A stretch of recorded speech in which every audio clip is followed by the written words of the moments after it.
Hey, yeah, so I think I've said it before, but one of my favorite things about filmmaking is just the delayed gratification of it, and just all of the different types of things you have to do, to all the different things you have to bring together.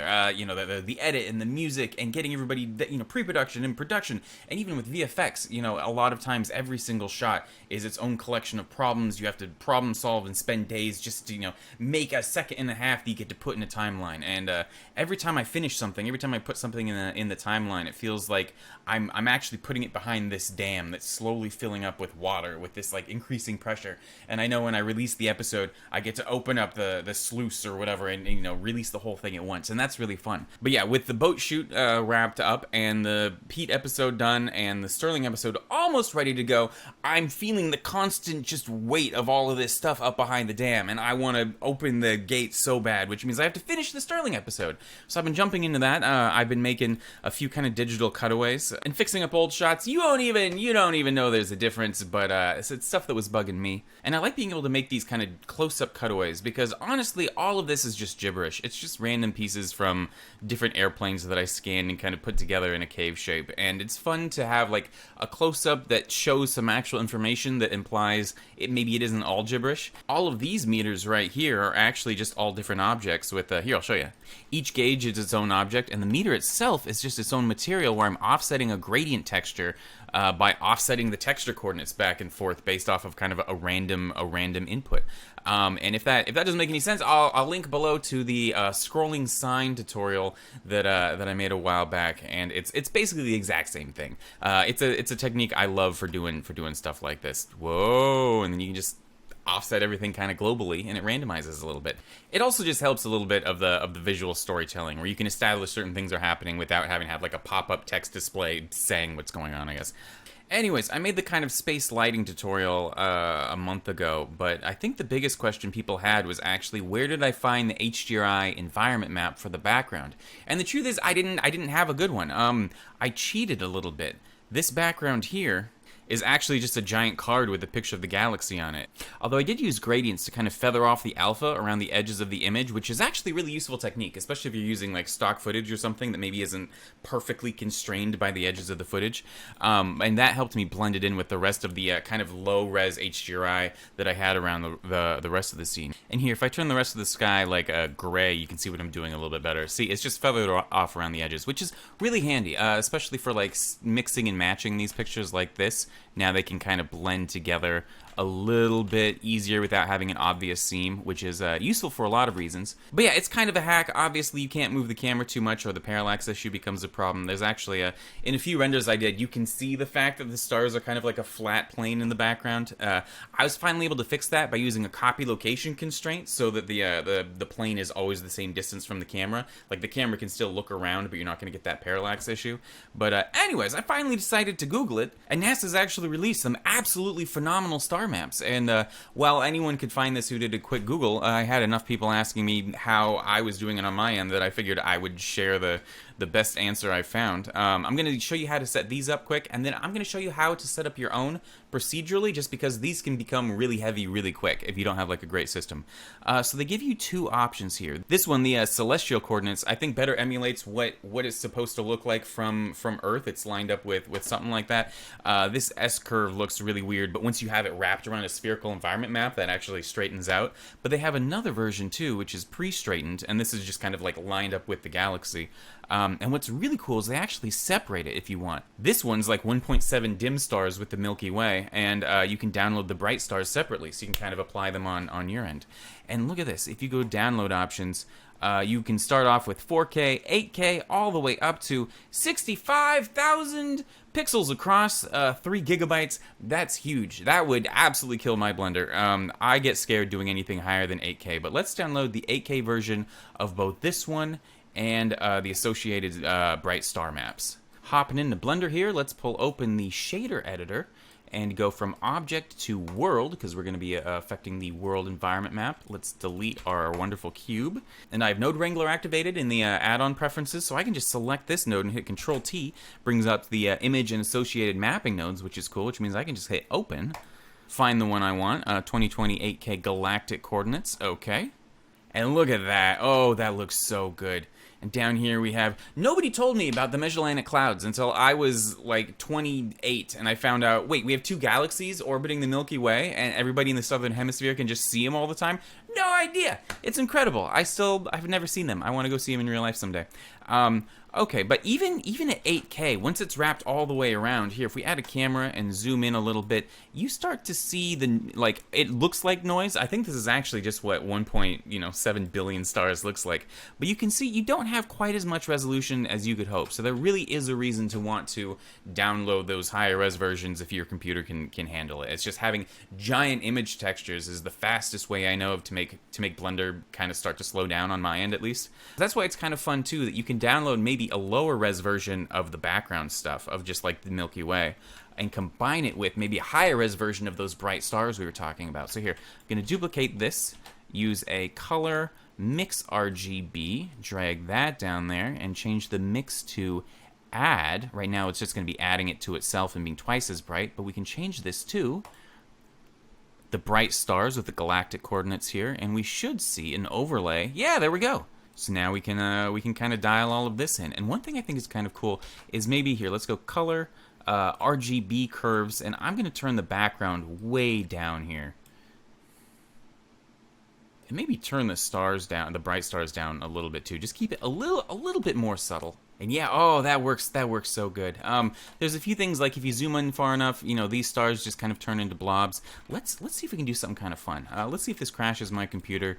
I never know where exactly, like if I use the same image texture twice, does that count for holding twice as much space in the RAM, or can I use it as many times as I want and the RAM only holds it once? I have no idea, but here, let's use this. Add this to itself again. And if we rotate this 90 degrees, does that look cool? No, that does not look cool. But this process is really cool, and you're probably wondering, what's the license? What's the usage of these images? From what it says in the copyright information, basically, unless it says otherwise, this is all in the public domain, but you should still credit the people it says to credit, which you can find right down here at the bottom. It says to credit Ernie, Lawrence, and Ian, and it also says to credit I would just credit everybody. Can't hurt anything. But as long as I've got you here, okay, let's say your computer can't handle these giant, 16K images loaded in. What if you just want to do it procedurally? Well, there's actually a really easy way, and I'm sure I'm not the first person to talk about this, but if I only talked about things that nobody's ever talked about before, I would talk about nothing ever. So here, let's go into the world here, and we'll go into rendered view. First things first, I'm just going to make the color black because space is very dark. And then Shift-A, Texture, Voronoi. You knew we were going to go with Voronoi. Plug the distance down into the color, and it looks like we're inside a ghost cells. Ghost cells. Yeah, this is what a ghost cells would look like. Converter, color ramp, stick that in the middle there, and if we swap these, suddenly we get all these kind of white lumps. And if we bring this down, it looks kind of like bad stars. That's perfect. Here, if we turn the scale way up, like let's make it 50. Yeah, there we go. Those are some good. That's a nice star distribution, and you can control how big they are here with this slider. I'm just gonna keep them nice and small. Actually, maybe even smaller than that. So one thing that's cool is we can start to layer these. So I'm gonna duplicate this, add a color mix RGB node here. Drag this in, and I'm going to add in, here, let's change this to add, and I just get to crank the scale, let's say like 150. And now the star is a little bit too small, so maybe we make them a little bit larger, and you can just really easily control the density of everything this way. So here I'm going to make these brighter ones a little bit dimmer, these ones a little bit dimmer, and let's add a third level on top of all of this. Just duplicate all of this, drag this down into here, and use this previous mix node as the other input here. And let's change this to like, I don't know, 20. And yeah, now we just get some nice big ones there. Maybe more like 25. Shrink them just a little bit. And yeah, just by modifying all of this, you can really dial in the look of your stars, which I like, because one thing I was having problems with doing my scene was that when I zoomed in, everything got really blurry really quick, because any image map that's large enough to wrap around your entire scene, that's also high enough res that you can really zoom in on it, is just going to be absolutely huge. But if you're going procedural, it's no problem. So here, if we zoom in like this and we go, oh, this is now kind of sparse, we can just crank these up here and fill in our star field however we want to, which is cool. One thing I like, kind of from a world building perspective, is because you've just invented your own sky, you get to invent your own constellations. You get to kind of look and be like, okay, what do I see here? Obviously, there's only one thing to see. There's like a big nose man here. Kind of got that going on. Here's his head. Here's his single hair. Yes, of course. And so for millennia, dads have been like, do you see his giant nose? And kids are like, no, Dad, I don't see his giant nose. He's got his little bow tie going on right here, and he's got a big beefy arm going on with like the muscles coming up so he can grab his telephone, I guess. Here we go. Honestly, Ancient Man was pretty fast and loose with their constellations too, I feel. Here, if I turn this off, can you still see it? Nope, not at all. Okay. Well, just wanted to talk about that real quick. Hopefully that's useful to somebody. I'm gonna go try to finish this episode. Oh, let me tell you really quick. So it was really fun. Lex is living out at the property now, and I was having a conversation with him like, hey, what if we built kind of half of a bar using some of the stuff we already have, back in Shed A?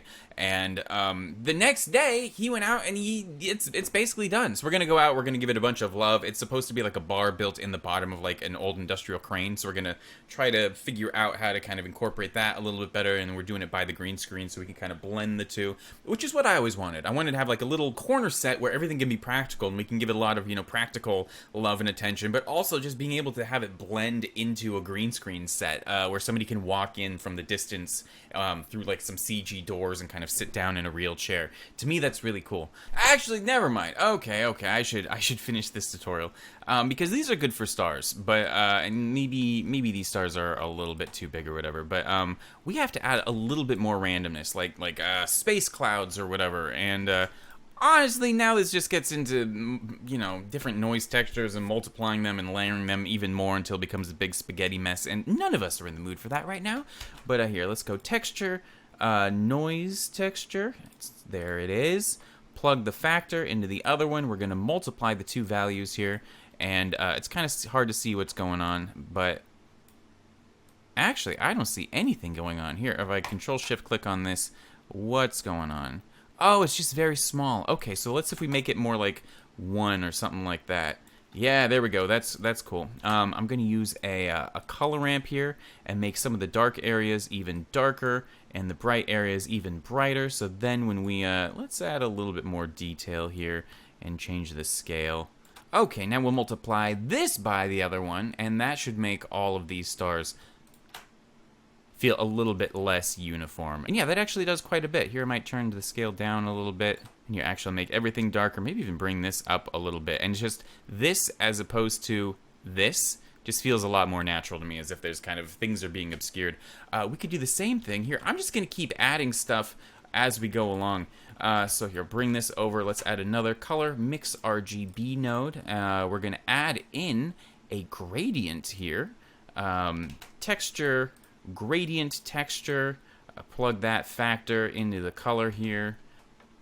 That's cool. Here, Control-T brings up those mapping nodes I was talking about, and we're going to rotate it on which axis here? 90 degrees on this axis? Nope, let's try this one. Yeah, there we go, there we go. Okay, I'm going to tweak this gradient converter, color ramp here. Instead of going from black to white here, I'm going to go from black to white back to black, so we kind of get this fuzzy band here. We're just trying to do a cheap Milky Way type thing. It's probably not going to look very good. I'm going to offset the coordinates, let's see, up, probably 0.5. Now we have it centered around the thing here. And let's change this to ease. That might make it feel a little bit nicer, maybe. And the thing is, we want this really, really dim. And in fact, if we want the band even narrower, we could, bring these in. But I think this is kind of okay, because I want kind of that whole fuzzy area. And we can change the color, too. Here, let's make it kind of like a warmer kind of galaxy type feeling. Okay, so we've got this band, but it's too perfect. So let's see if we can add kind of a cloud kind of thing. what's the best way to do this? This is not going to look good, except unless if you keep it really, really faint, especially compared to like the really good NASA ones we were just looking at. But let's just do a noise texture here and multiply it over. So here, I'm going to copy this one, just bring it down here, change it to multiply, and we'll multiply our noise over it. Let's find a good noise scale that's that feels right for a galaxy. Converter, color ramp. Want our dark bits, we want our bright bits. Drag that down into here, and if we turn the factor up, yeah, it's fine. Again, we want to just keep it. We'll keep it really dim, and it might kind of feel like something kind of interesting. We could also make it blue because space is blue, I guess. And if you want, you can kind of rotate the band too, so it could be a different kind of orientation, just kind of moving through the background. That's actually, that's not so bad. That's kind of cool. And I don't know if this is going to work, but I'm going to copy that entire kind of Milky Way thing we just did, and I'm going to add it on top of itself so that I can try narrowing it up and kind of adding a denser band in the middle. So let's see. This is all blue here. So let's see, I'm going to change it from multiply to add. Sorry, it's so small. Zoom in a second. Ooh, yeah, that looks pretty cool. Here, I'm going to tuck it in a little bit so we just get that dense band right in the middle. I'm going to change the scale of the noise texture for that band to just be a little bit smaller and a little bit darker. I only want like little patches of it. Here, we'll turn up the multiply. That's actually looking okay. And here, what if we change the saturation just a little bit? Oh, I'm glad we took the extra time. That feels quite a bit better. And then let's see, for the very last touch, let's see if I can screw this all up at the very last second. Let's go into the mapping nodes here, and you can see this is for that core band. We can offset it up and down. Let's try to randomize that a little bit, which means we have to do something a little bit crazy. Let's see, combine XYZ. The problem is that it only has one socket here for all three of these values, which means we can't just plug something into one of those values. So this is basically just this, but with three separate sockets here. So I'm going to plug that in instead, copy that 0.5 that was there, which should recenter it. And now if I create a noise texture and plug it into the X, do we get anything interesting? Hey, look at that, we do. This is just what I wanted.